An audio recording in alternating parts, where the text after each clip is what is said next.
Cheers.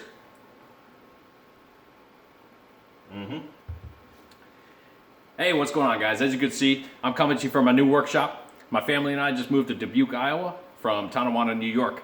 My job brought me out here, so we're really liking it out here. And as you can see, my shop is a lot better than what it used to be. I was in a little 5x10 mudroom before, so this is definitely a step up from where I was at before. But I've had time to get my shop set up so I can make you guys some new videos, and I've actually been making some new costumes as well. As you can see in the background here, I just finished this mini Optimus Prime costume for my son for his Halloween. I did one back about 2 years ago. He grew out of it.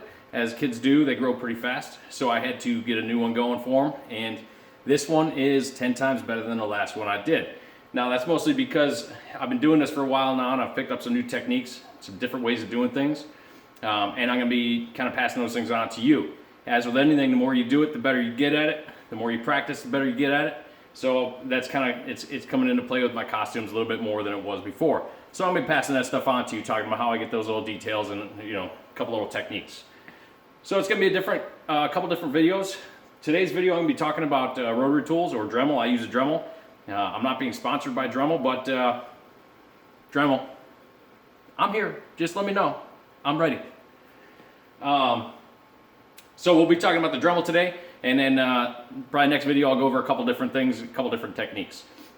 So basically what I have here is, this is just an example for you guys. This is the old costume, the first one I did, the first mini Optimus I did for my son. As you can see, it's kind of plain. It doesn't have a lot of depth. The detail is just not really all that good. I mean, it's a good piece, but it could be better. As with anything, the more time you put into it, anything can be better, right? So you got the new one here. You can see this thing's got a whole lot more depth, a lot more detail to it, and it just looks like a whole lot better of a piece all around. So I'm going to be showing you a couple of the things that I do to get these little added details in there. Before we get into anything though, obviously I didn't forget, got to talk about my beer. Today's beer, we're going simple today. This one's a Moosehead Lager, this Canadian beer. It's really good. It kind of reminds me of drinking my dad's beer when I was a kid, but that didn't happen, right?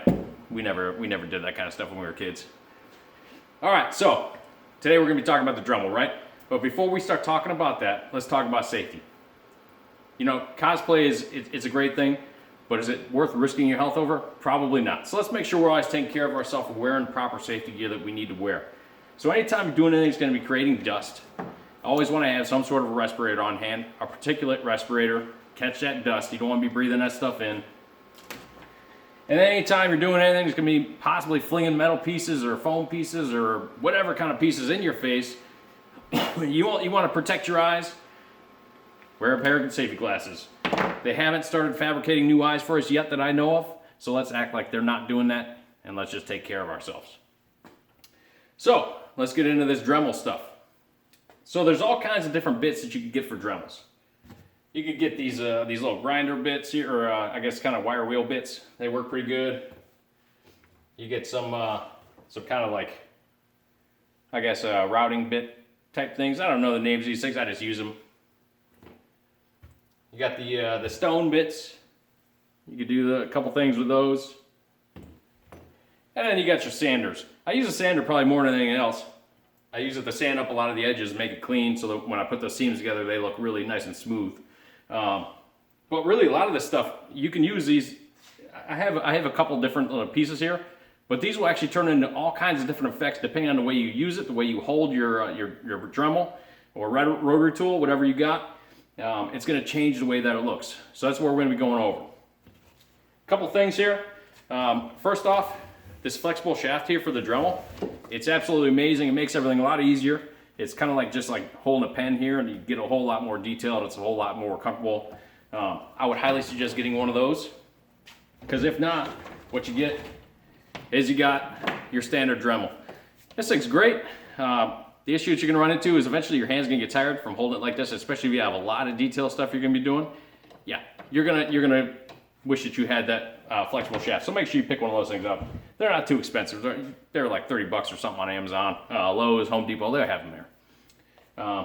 So what I'm going to do is I'm going to go ahead and bring you in closer, and we're going to go work on a couple pieces of foam, and I'm going to show you a couple different techniques to make that project look a lot better.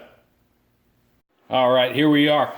I already went ahead and I did a couple of these techniques that I'm talking to you about. I was going to go ahead and do it with you actually watching and do this like this.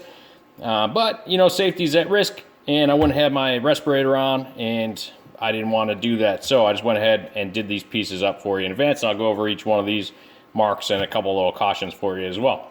So the first thing I did is I went ahead and I took my sander bit, and whoops, sorry about that, guys. Basically, this whole section up here is what I was able to get with my sander bit and my sander bit alone.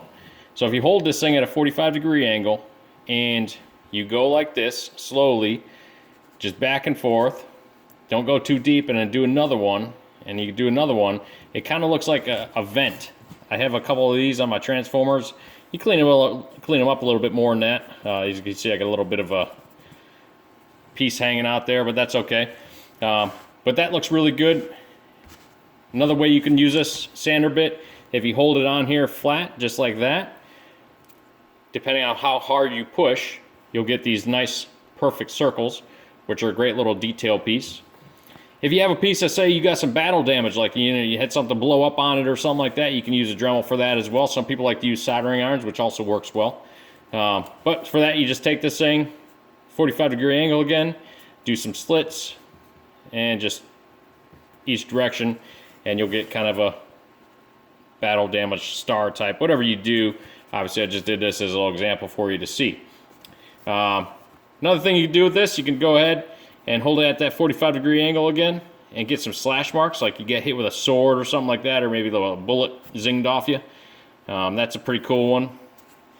Another one I do is I'll hold this at a 45-degree angle on its edge, and then I'll just push evenly on each one, and I'll get kind of that grip looking pattern. That's pretty cool. And you can also hold it flat on here,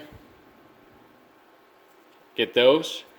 You know, really this would just depend, like you know, if you got like an edge piece that's just really boring like this and you just want to kick it up a little bit, you can just throw something like that on there. It looks pretty good. It looked pretty good on boots, like if you want to have some sort of a tread pattern on boots you're wearing, that would be pretty good. But I use this mostly for that, and I'm also using it to clean up my edges before I glue anything together. But that's what I'm using the sander one for. And the sander also comes in a smaller size as well. That was a larger one, and it's going to be the same thing as far as your details, just a little bit smaller. So that's what these ones are here. All right, so the next one was this little bit here. Like I said, I don't know what this is called. It's called the bit that I use when I want to get that one mark. But you can use this thing if you want little holes. Just take this thing and go straight down, and you'll get those little holes. You'll get a little thing in the center too, but if you wanted, you just grab a pair of needle nose and pop those out, and they'll come out. If you just got some lines that you want to do, just lightly hold this on there and just go one direction. I usually go away from my body when I do it. I don't like to do anything towards my body, so you'll get that little bit of a groove in it. If you need like some sort of a dimple or a recessed look, just kind of keep going back and forth. Just go nice and light, don't go too hard, because if you go too light or too hard on it and you push, the bit starts chewing up all this foam, and you really want to avoid that because it kind of looks bad. Sometimes it'll have a tendency to get in there and hook, and it tears, and you want to avoid that. So I did this purposely just so you would see what it looks like when you put too much pressure using this bit. Oh yeah, one more thing. If you want like a kind of a textured surface a little bit, just take this and just lightly kind of go all over the place, and you'll get a look kind of like that. Alright, so the next one I use this stone bit. This first one here, if you hold this thing on too lightly, this thing basically wants to dance all over because it's rotating. So I just kind of let this thing do its thing. Just lightly held it on there flat and let it dance, just so you could see what could happen if you don't do it right. So when I did this one here, hold it on there flat with two hands and do not let it move, and you'll get this kind of recessed circle here, which you could probably use that for a couple things. The next one I use this second stone bit, and if you push harder, you can kind of see that little dimple in there.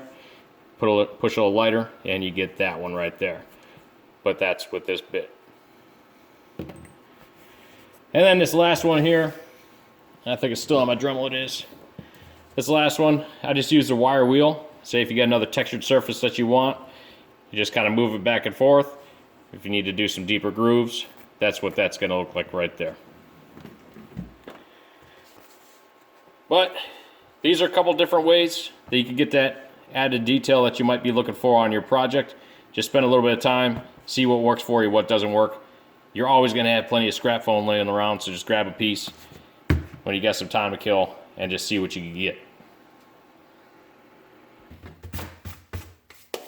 Alright, well that pretty much wraps up this video for the Dremel. I'm sure I probably missed a whole lot of things that you might have seen other people doing or things that you yourself use. If I did, if you see some other ways that you've done it, works good for you, please leave a comment in the comment section. I'd love to know it. That way maybe I can apply it to some of my own projects. The next video that I'll be doing, I'll probably be talking more about detailed stuff, probably maybe getting into a little bit of working with a wood burner, and maybe a little bit more of just layering foam to get more depth and detail to your project. But as always, you guys can always check out my current projects on Instagram at BMBids, and you can also check me out on Facebook at BMB Cosplay. If you liked the video, please give me a thumbs up and subscribe. If you have any questions, go ahead and just leave those questions in the comment section down there. And until next time, I'll catch you guys later. Cheers.